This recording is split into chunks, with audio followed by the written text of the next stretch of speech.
विश्व वंदनीय तथागत सम्यक समुद्र बुद्ध धम्म और संघ महान विशाल तीन रत्न को अभिवादन। जिस महानायक के बल से भगवान बुद्ध का महान जो शासन है सभी मनुष्य सभी सत्व के हित और कल्याण का जो हमें प्राप्त हुआ है, ऐसे महानायक महामानव डॉक्टर बाबा साहब अम्बेडकर उनके ही धम्म क्रांति को हम खुद को समर्पित करते हैं, उनका पुण्यानुमोदन करते हैं। सभी गुरुजनों को हम वंदन करते हैं। उपस्थित सभी जुड़े हुए सभी दर्शक उपासक उपासिकाएं बाल बालिका सभी के प्रति बहुत बहुत आशीष तथा मंगल कामनाएं व्यक्त करते हैं। भगवान बुद्ध की वाणी, भगवान बुद्ध का धम्म हम अलग अलग प्रवाह से समझ लेते हैं और खुद का कल्याण, खुद का हित, खुद का मंगल साध्य करने हेतु हम पर रीति धम्मा तथा अगणित जितने भी चैनल हैं, उस चैनल के माध्यम से हम लोग खुद का कल्याण का मंगल साध लेते हैं। क्योंकि अगणित भिक्षुगण भिक्षु संघ पूजने भिक्षु संघ हमें भगवान बुद्ध की वाणी, भगवान बुद्ध का ज्ञान, भगवान बुद्ध का धम्म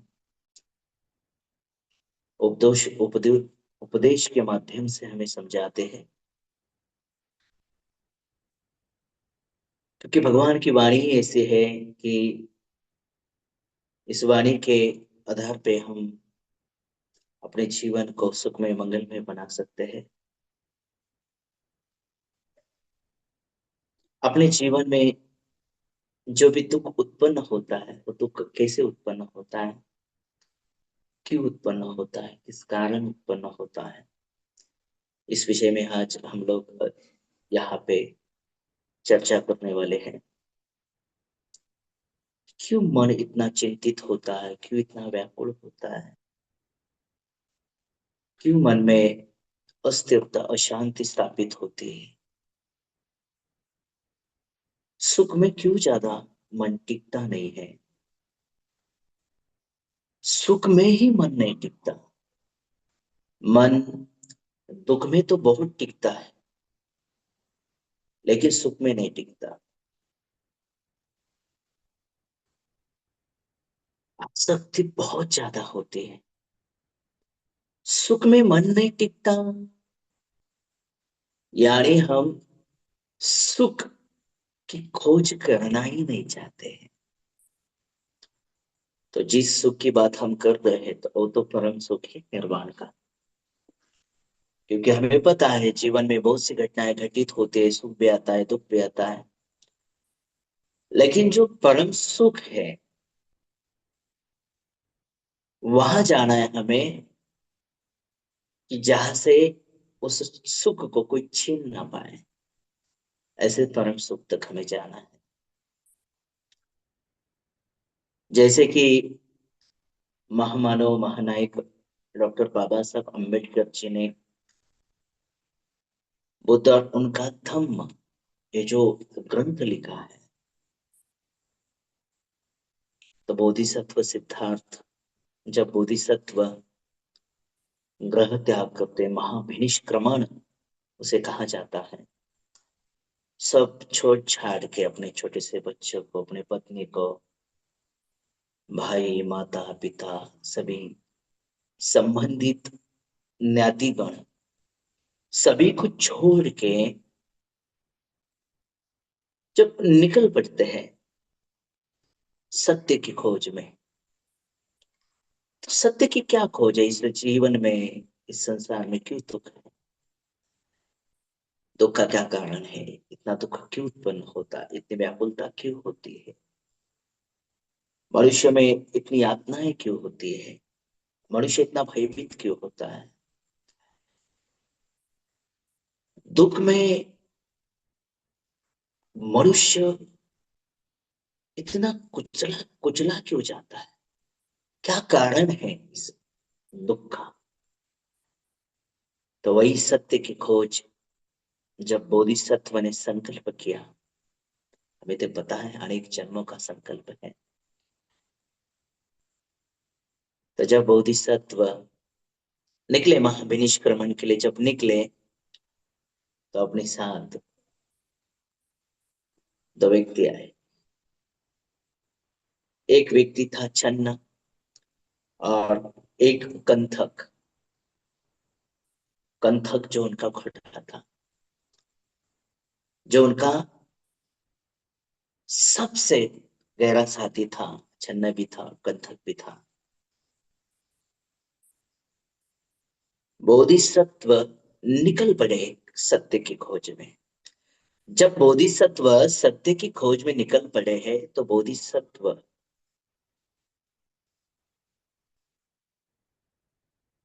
नदी के किनारे अपने अपने जो बाल होते हैं वो तलवार से काटने लगते हैं। तो बोधिसत्व बाल काटते समय बोधिसत्व कंथक और छन्न की तरफ देखते हैं। जैसे ही कंथक छन्न की तरफ देखते हैं बोधिसत्व, तो बोधिसत्व जब उन्हें देखते हैं तो उनकी आंखों से आंसू बहने लगते हैं। बहुत ज्यादा आंसू बहने लगते हैं। तो बोधिसत्व कहते हैं उन्हें कि क्या हुआ है? तो छन्न कहते हैं आपको कैसे बताएं हम कि क्या हुआ है? बहुत ज्यादा व्याकुलता मन में, बहुत ज्यादा भय मन में उत्पन्न हुआ है। इस भय के कारण, इस व्याकुलता का कारण मैं आपको कैसे बताऊं? बोधिसत्व कहते हैं फिर भी आप मुझे बताइए क्या हुआ है। तो चन्न कहते हैं आप मत जाइए ना हमें सबको छोड़ के। हमें मत छोड़िए, आप मत जाइए हमें छोड़ के। आपने कभी सोचा है कि आपके जाने के बाद आपके माता पिता का क्या होगा? अपने पत्नी का क्या होगा? छोटा सा बच्चा राहुल, उनका क्या होगा? जब हम आपको छोड़ने के लिए आए तो उस समय आपके माता पिता के आंखों के आंसू हमने देखे। बहुत से लोग रोने लगे थे, रो पड़े थे, बहुत ज्यादा दुखी, चिंतित, व्यतीत हुए थे, बहुत ज्यादा व्याकुल हुए थे। अब आप मत जाइए हमें छोड़ के, बिल्कुल भी मत जाइए। आप चले जाएंगे तो हम बहुत ज्यादा व्याकुल हो जाएंगे, बहुत ज्यादा दुखी हो जाएंगे। आपके जाने से मैं इतना ज्यादा दुखी हुआ हूं। तो आप जरा सोचिए, आपके जो ज्ञातिगण हैं, आपके माता पिता, भाई बहन, आपकी पत्नी, छोटा सा बच्चा, उनमें कितना दुख उत्पन्न हुआ होगा। तो बहुत ज्यादा दुखी हुए होगे वो। तो बोधिसत्व देखते हैं, बोधिसत्व चन्न से बात करते हैं। बोधिसत्व चन्न से कहते हैं देखिए, आपके कहने पे अगर मैं यहाँ पे रुक भी गया, आप कहते हो आपकी व्याकुलता मैं समझ रहा हूं, आप कितने व्याकुल हुए हो, क्योंकि बचपन से साथ में है, आपका बहुत साथ मिला है हमें। आपकी व्याकुलता बताती है कि माँ पिताजी कितने दुखी हुए हो, उनकी व्याकुलता कितनी बड़ी होगी। लेकिन आज मैं यहाँ पे रुक भी गया तो क्या मेरा माता पिताजी से, मेरी जो पत्नी है, बच्चा है, जो ज्ञातिगण,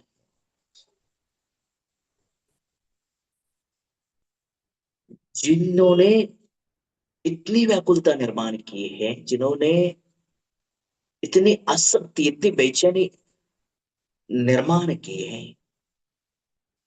क्या हम लोग एक साथ रह पाएंगे? कभी भी हम एक दूसरे को छोड़ नहीं जाएंगे।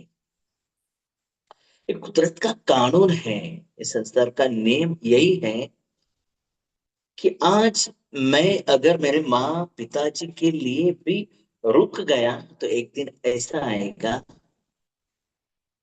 कि माता पिताजी मुझे छोड़ के चले जाएंगे। एक दिन ऐसा आएगा, क्यों ना मैं उनसे पहले उन्हें छोड़ के चला जाऊंगा। एक दिन ऐसा आएगा, मेरे ज्ञातिगण मुझे छोड़ के चले जाएंगे। एक दिन ऐसा आएगा, मेरी पत्नी मुझे छोड़ के चली जाएगी तथा मैं मेरी पत्नी को छोड़ के चला जाऊंगा। मेरा बेटा मुझे छोड़ के चला जाएगा तथा मैं मेरे बेटे को छोड़ के चला जाऊंगा। ये निश्चित है कि एक दिन इस संसार से हमें एक दूसरे को छोड़ना है। कोई रोक नहीं सकता इसे। मैं रुक भी गया आपके कहने पे, फिर भी इस संसार के अटल नियम को मैं कभी रोक नहीं पाऊंगा। मैं इस विश्व में, इस जीवन में, इस संसार में दुख क्यों उत्पन्न होता है, दुख के पीछे क्या कारण है, यही सत्य की खोज करने के लिए निकल पड़ा हूं। जब सत्य की खोज होगी, जब सत्य प्रकट होगा, जब मैं उसे देखूंगा, दुख का कारण, दुख क्यों उत्पन्न होता है, इतनी व्याकुलता क्यों होती है, इतना भय क्यों उत्पन्न होता है, इतनी आसक्ति क्यों उत्पन्न होती है, इतनी तनाव क्यों उत्पन्न होती है, जब मैं उसे ढूंढूंगा, उसे देखूंगा, तो मैं वो जो खोजा हुआ ज्ञान है, मैं लेके आऊंगा। माता पिता ज्ञातिगण तथा सभी मनुष्य के कल्याण के लिए उसका उपयोग करूंगा। वही ढूंढने के लिए जाना। आज माता पिता के आंखों में आंसू है क्योंकि मैं उनका बेटा हूं। उस आसक्ति के कारण, उस अटैचमेंट के कारण उनके मन में बहुत ज्यादा दुख उत्पन्न हुआ है। मेरी पत्नी के आंखों में आंसू है, किस कारण? आसक्ति। यही दुख, यही आंसू जो उत्पन्न होते हैं, ये जो लगाव होता है, इसका क्या कारण है, यही मुझे ढूंढना है। तभी तो मैं निकल पड़ा हूं सत्य की खोज में। देखिए, हमें अक्सर ऐसा लगता है कि इस संसार में कभी हमारे जीवन में दुख ही ना आए, सुख ही आए। और सुख आए ना, सुख हमारे जीवन में वैसे स्थित हो जाए, वो कभी खत्म ही ना हो जाए। लेकिन इस कुदरत के नियम को तो हम बदल नहीं सकते, बिल्कुल भी नहीं बदल सकते। कोई भी बदल नहीं सकता, क्योंकि जीवन में जो भी घटित होता है, वह सब परिवर्तित है, अनित्य है, सब बदलने वाला है। कुछ भी स्थायी नहीं है, रुकने वाला कुछ भी नहीं है। जैसे कि हमने किसी चीज को पकड़ के रखा है, एक दिन वो भी पकड़ हमें छोड़नी पड़ेगी। जैसे कि किसी माँ बाप को ऐसा लगता है, माँ पिता को ऐसा लगता है कि बच्चे सुने तो हमारे ही सुने, लेकिन नहीं सुन पाते, बदल जाते हैं। कभी भी हमारे मन जैसा कभी भी नहीं होता है। तो इसी के कारण बहुत ज्यादा व्याकुलता उत्पन्न होती है, बहुत ज्यादा दुख उत्पन्न होता है। तो अभी तो हमें तो पता है कि बोधिसत्व जब बुद्ध बने तो बुद्ध बनने के बाद मध्यमा पटिपदा जो मध्यम मार्ग है, ऐसा मार्ग जिसे धारण करते हमारे जीवन में बहुत ज्यादा सुख शांति स्थापित हो जाती है। तो जैसे ही धर्म को धारण करते हैं, धारण किया तो क्या किया? सीलों का पालन किया। सीलों का पालन किया। सील का पालन ये कितनी बड़ी कल्याण की बात है। सील का पालन, जैसे ही सील पालन करते हैं, खुद को संयमित बनाते हैं, पहरेदार बनते हैं खुद के मन के, खुद की काया के। सील का पालन करते समय बहुत ज्यादा संयमित हो जाता है सील। जैसे ही सील हम संयमित होते हैं, सील का पालन करते हैं, वैसे अपने जीवन में एक आनंद उत्पन्न होने लगता है। आनंद उत्पन्न होने लगता है, सुख उत्पन्न होने लगता है, मोद उत्पन्न होने लगता है, उत्साह उत्पन्न होने लगता है। सीलों के पालन से इतनी ऊर्जा हम खुद में महसूस करने लगते हैं कि हमें पता चलता है कि ये सीलों का बल क्या बल है। किसी चमत्कार से कम नहीं है, इतना बड़ा बल इस सीलों का। यही बुद्ध धर्म का तीर्थ स्थान है। यही हमें विशुद्ध बनाता है। यही हमारे जीवन में आनंद स्थापित करता है, बहुत बड़े आनंद। प्रतिक्षण ऐसे रोमांचित होते जाते हैं कि इतना आनंद हमारे जीवन में आता है, तो खाली सीलों के कारण आता है। जो व्यक्ति सील का पालन करता है, वो व्यक्ति प्रतिक्षण अपने जीवन में आनंदित रहता है, सुखी। सुख का अनुभव क्या होता है, उसे जान लेता है। तो सील बहुत महत्वपूर्ण है। जैसे कि एक प्रदेश में एक भिक्षु ने ध्यान लगाया था, एक शून्यागार में ध्यान लगाया। बहुत गहरी समाधि थी उनकी। ध्यान लगाते समय बहुत अनित्य, बहुत जागा हुआ था, साक्षी भाव था। इतना बल खुद में उन्होंने स्थापित किया था, निर्माण किया था। तो उसी प्रदेश का एक राजा अपने रानी के साथ किसी अन्य गांव में सफर के लिए निकले थे। तो राजा को कुछ काम था, तो उन्होंने अपने जितने भी सैन्य हैं उनको आदेश किया कि आप रानी को आगे लेके चलिए, मैं पीछे से आ जाता हूँ। तो जैसे ही रानी की जो डोली होती है, जो उठा के लेके चलते थे उस समय, तो रानी को लेके जाते समय जिस जगह पे भिक्षु ने समाधि लगाई थी, उसी जगह से लेके जा रहे। तो वहां पे बहुत बहुत सी हलचल हुई, प्राणियों की आवाज आने लगी, जाते समय लोग बातें करते हुए जाने लगे। तो फिर भी गहरी समाधि थी। उनको ऐसा लगा कि यहाँ से क्या हुआ है, बहुत ज्यादा शोर हो रहा है, क्या हुआ है। तो उन्होंने आंख खोली और देखा, तो वहां से डोली जा रही थी। उस डोली में रानी थी। उन्होंने ऐसा देखा, आंख खोला,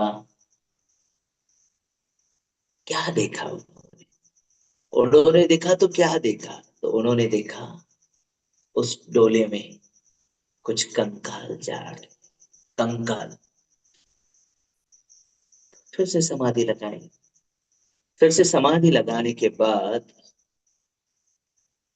रानी की डोली तो चली गई, तो वहां पे जो राजा था, राजा पीछे से आए। राजा ने पूछताछ की कि रानी की डोली किस दिशा में गई है, कौन से रास्ते से गई है। तो वहां पे पूछताछ करने पे किसी को पता नहीं था। तो भिक्षु ध्यान लगाए बैठे थे वहां पे। तो जैसे ही भिक्षु ध्यान लगाए बैठे थे वहां पे, तो राजा वहां पे आए, उनकी वंदना की, नमन किया, वंदन किया। और राजा ने पूछा भिक्षु से कि यहाँ से एक डोली गई, उनके साथ बहुत से साथी भी थे, और उस डोली में रानी भी थी। भिक्षु ने कहा, यहां से डोली तो गई, लेकिन उसमें रानी तो नहीं थी। तो क्या था? राजा को भी ऐसा लगा, डोली तो गई, रानी नहीं थी, ये क्या बात हो गई। तो राजा ने फिर से पूछा, आपने ठीक से तो देखा ना? भिक्षु ने कहा, जी मैंने ठीक से देखा। राजा ने फिर से पूछा, डोली थी, डोली के आसपास लोग थे, और आप कह रहे हो कि उसमें रानी नहीं थी, ऐसा कैसे हो सकता है? तो भिक्षु ने कहा, तो देखिए, हमने उस डोली में किसी को नहीं देखा। तो राजा ने फिर से कहा, देखिए हमारी महारानी थी, वो बहुत ज्यादा खूबसूरत थी, उनकी आंखें ऐसी थी, उनके दांत ऐसी थी। वर्णन करने लगे रानी की। भिक्षु ने कहा, देखिए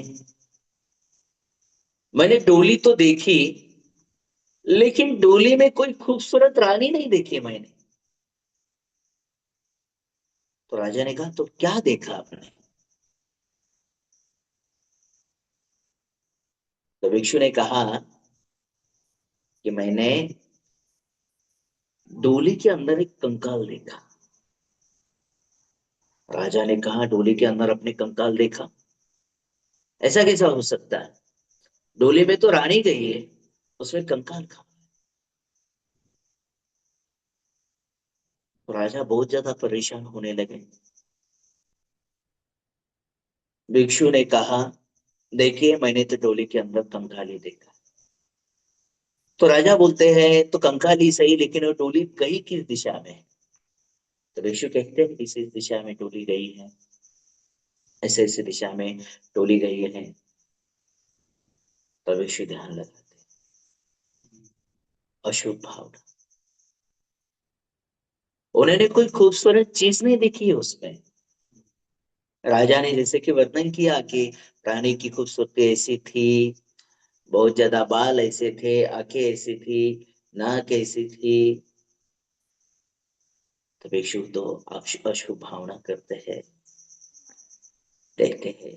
जैसे कि हम प्रथम वंदना में देखते हैं कि नमामि बुद्धं गुण सागर सत्ता सदा होतु सुखी अवेरा काय जुगुच्छो सकल होतु। ये काया क्या है? दुर्गंध युक्त काया है। तो इसकी क्या आसक्ति करें? इसकी आसक्ति क्या करें? आसक्ति की भी, कितना भी खुद को क्लीन बनाया, खूबसूरत बनाने की कोशिश की, फिर भी एक काया एक दिन तो छूट ही जानी।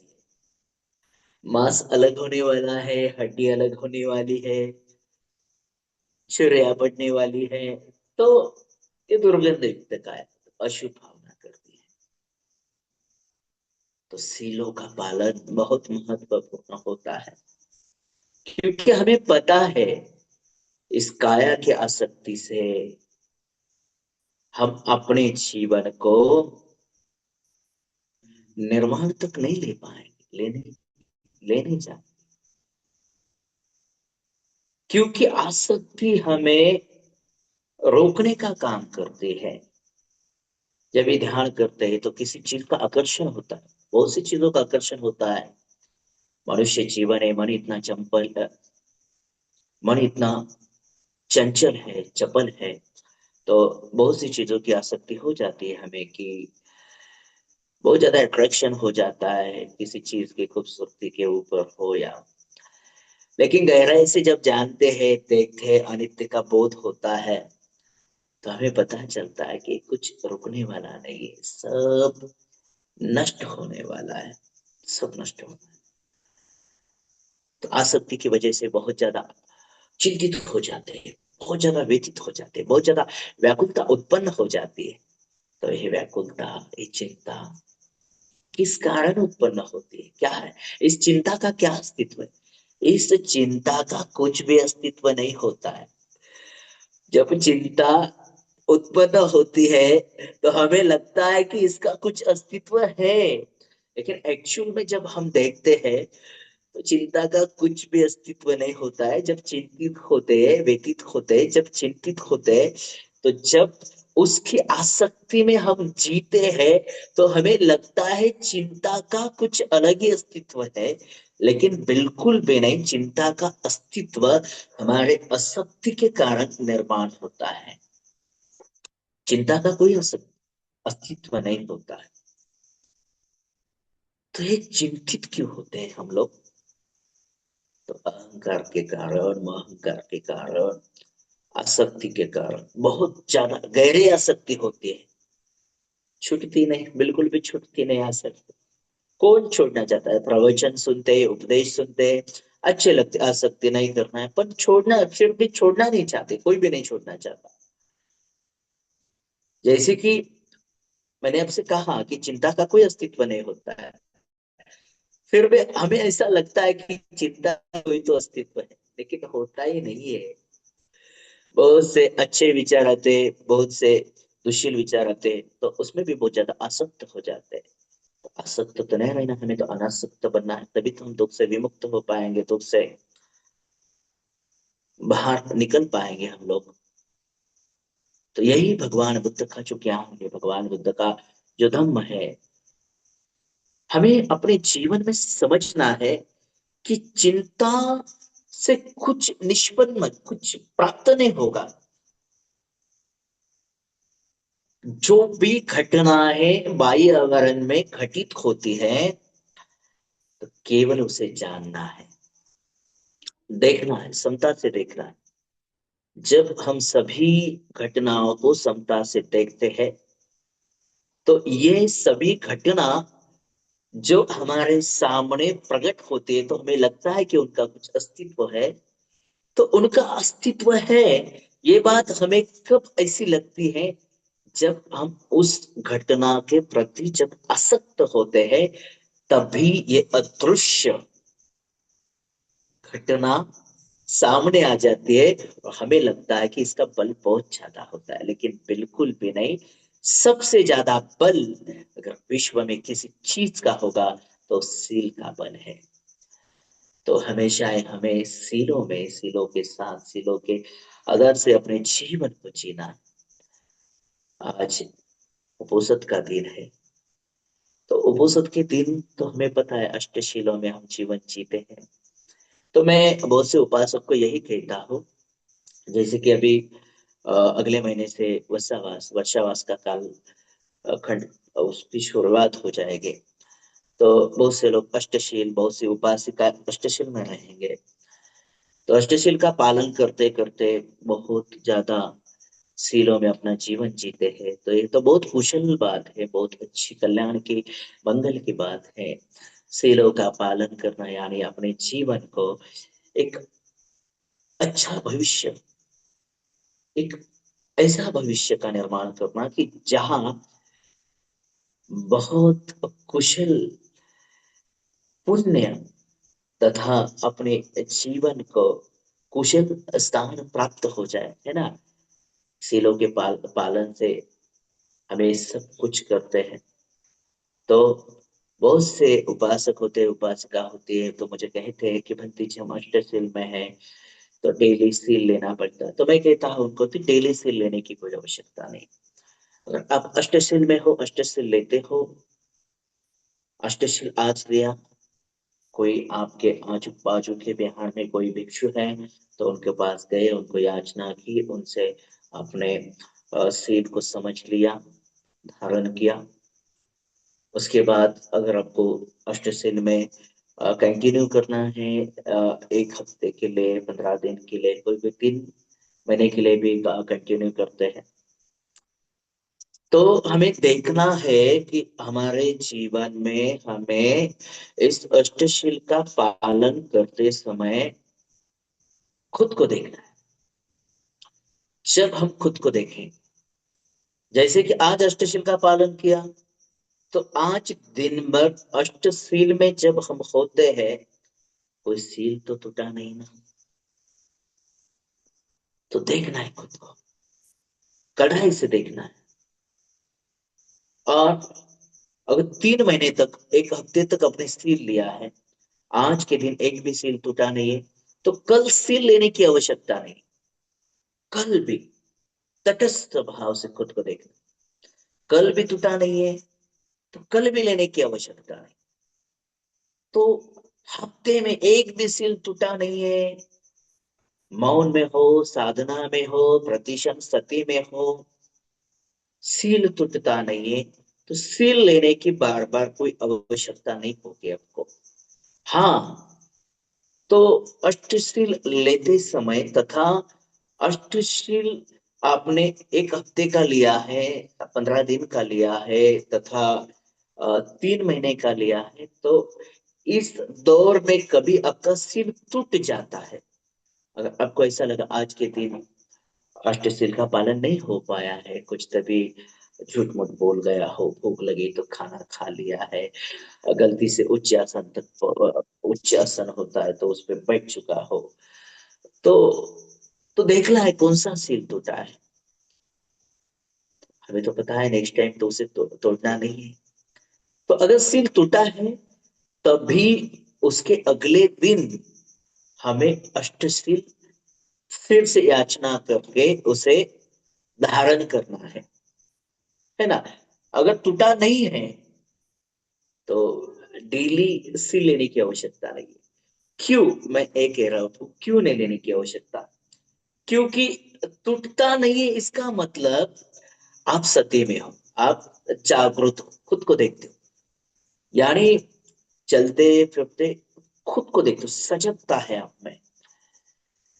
अगर सील टूटता है तो आपकी सजगता नहीं है, तो सजगता होनी तो बहुत आवश्यक है ना। तो आज के उपोषण दिन की बहुत बहुत मंगल कामनाएं, आपको बहुत बहुत आशीष आपके प्रति हम व्यक्त करते हैं। और आने वाले वत्स काल में भी आप बहुत बहुत पुण्य संपादित करें, बहुत बहुत शीलों का पालन करें, आपके जीवन में सुख शांति स्थापित हो, इस विश्व के सभी सत्व सुखी हो, सूक्ष्म अति सूक्ष्म सभी देवता लोग, सभी का कल्याण, सभी का मंगल हो, सभी जीवन मुक्त हो, सबका मंगल हो, सबका कल्याण हो। साधु साधु साधु साधु।